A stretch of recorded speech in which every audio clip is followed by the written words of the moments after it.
Drums keep pounding a rhythm to the brain. Something big happened in August. Because of that, La-da-da-da-dee. burnout. Woo. La-da-da-da-da. No, it's way too cliche. Drums keep pounding a rhythm.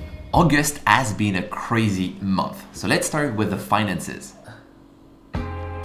So this is what my portfolio of tiny startups earned in the last 30 days. The entire business is up 2% compared to July, and it was the biggest month for one of my software, IndiePage. I launched the software a year and a half ago, and the revenue has been doing something like this. It's a little bit uneven, but it's roughly going up, and it's ranging between $1,000 to $3,000 a month. As you can see, there's like this spike that happened last week because I launched a new feature and I learned something that I ignored for so long. If you had to guess, which of those two tweets made the most money? In both of them, I promote IndiePage, and both of them got around 300 likes. And this one is more detailed. There's like a 40-second launch video of me explaining the product. I spent some time carefully crafting the copy, and there's like this one where it's just a screenshots and a link to my software. And this one made $100 in 24 hours. This one made $1,000 in 24 hours. Here I'm promoting a new feature in the software where people can verify their revenue with Lemon Squeezy. It's a nice to have feature, it's cool, but it's not necessary. And here I'm saying that you get a nice backlink which helps you rank higher on Google. I only track one data for all of my startups. If I get 100 visitors and it makes $100, then it's a $1 revenue per visitor. This vitamin gets $0.08 per visitor. This painkiller gets $0.45 per visitor. 6 times more revenue. It's much easier to sell a painkiller. And the fun thing, both are the same product. I'm just talking about different features here. So even vitamins products can be turned into a painkiller. For instance, a habit tracker is a nice thing to have. It's cool to track your habits, but it's not a painkiller. Now, if the copy is framed around the fact that if you don't track your habits, then you're gonna not stick to your workout routine and you're not gonna lose weight or you're not gonna get in shape, this becomes a painkiller. So by finding the right feature or the right angle in your product that is an actual painkiller and remaking your website copy, your landing page copy around the problem it's solving, then you can increase your conversion rate with minimal effort. And it took me 1 year and a half to realize that. And overall, the revenue baseline is always a little higher each month, which is a good thing. And if you watch my previous video talking about how I find free marketing tools to promote my business, then you probably remember this little IndiePage bot I created. And it's 1,500 followers now. It keeps growing every day and it gets more likes, more impression. And I feel like this is one of the reasons people are discovering the app more and more. And something big happened in August. I finally made $1 million on the internet after 7 years of grinding and failing 27 projects. Out of those 27 projects, 10 of them made money, so it was pretty hard for me to track to know exactly how much I've earned since I started. So I bought this little display here and I created an app that is fetching all the revenue from my 10 Stripe account, and every hour it's updating the total revenue I earned since I started the journey. And it's even crazier to think that 80% of that amount was made in the last 365 days. I'll make an entire video of every failures I've been through and what I've learned from it. There's stuff like this, where like I would spend a year in my bedroom overthinking a startup, but by not quitting, I ended up winning. And that makes me so happy and proud of myself. And I don't like to own stuff. So I don't buy anything except when I broke those boards here. But this month I've made a little exception. My sister was visiting me in Bali, so we went to Nusa Penida, a little island nearby Bali, which is smaller, quieter, calmer, and super beautiful. And we booked an amazing villa for $600 a night, which is a ridiculous amount of money to spend in Bali, but it was totally worth it. The villa was wonderful.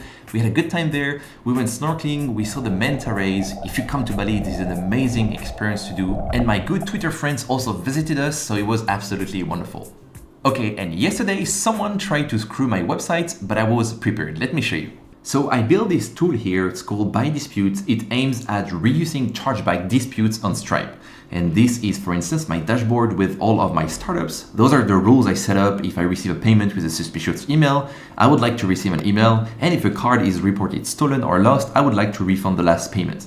And yesterday I received 4 emails.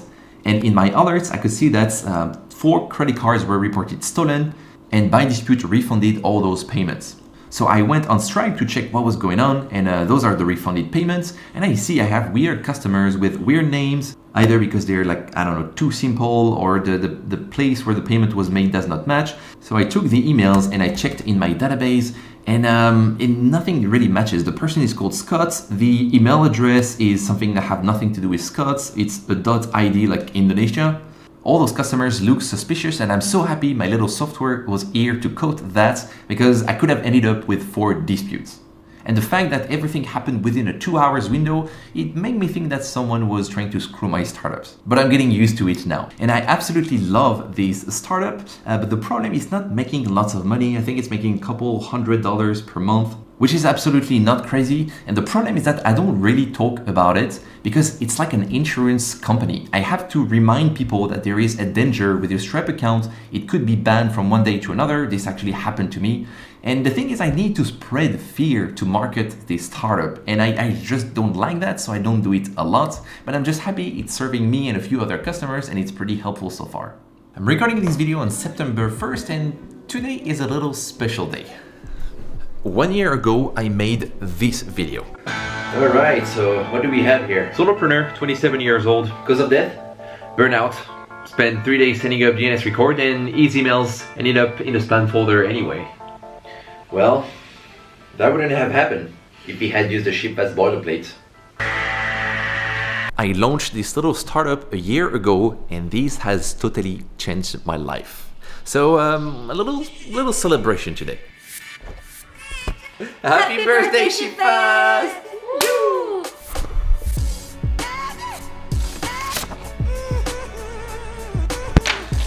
Remember this guy? We talked about him in one of my previous videos.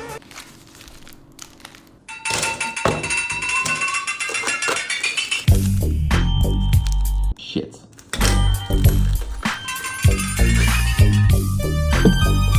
I love you too, man.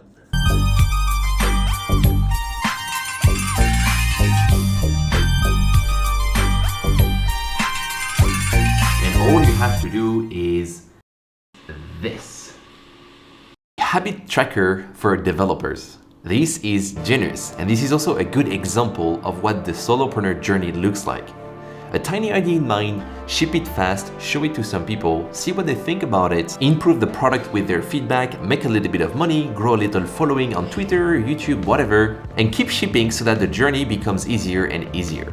Thank you, Max. It's a beautiful product, and keep showing us how things should be done. And if you're interested in getting Desk Hub, I'll add a link below. I am not an affiliate, just a fan. All right, and final thing for this month, I bought this thing, a big, massive book.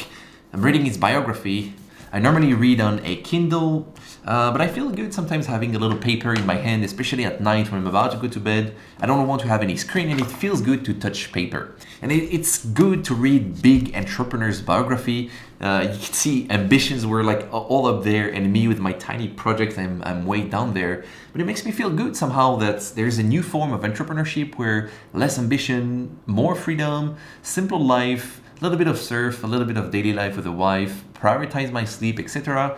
I like that a lot as well. And finally, I was looking for a new format for this vlog to try to show you everything I do in a month as a solo entrepreneur. I tried to chat with AI this morning. I'm making a video for YouTube. For a title, you might consider something like, Are you here? Are you there, or am I talking? I'm here. Oh, it's way too cliche. And eventually showcase the How word. about these title options? No. I understand.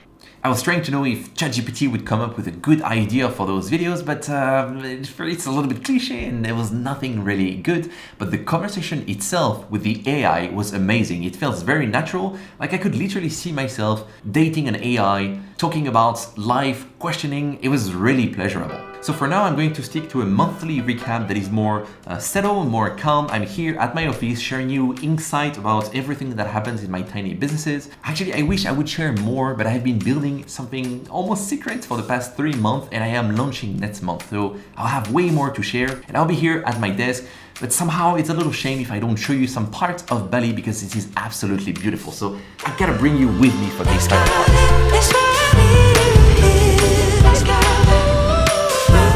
Watch the sky. Why would you give me some love now? Why would you give me in pain? Why would you give me some... That was so beautiful.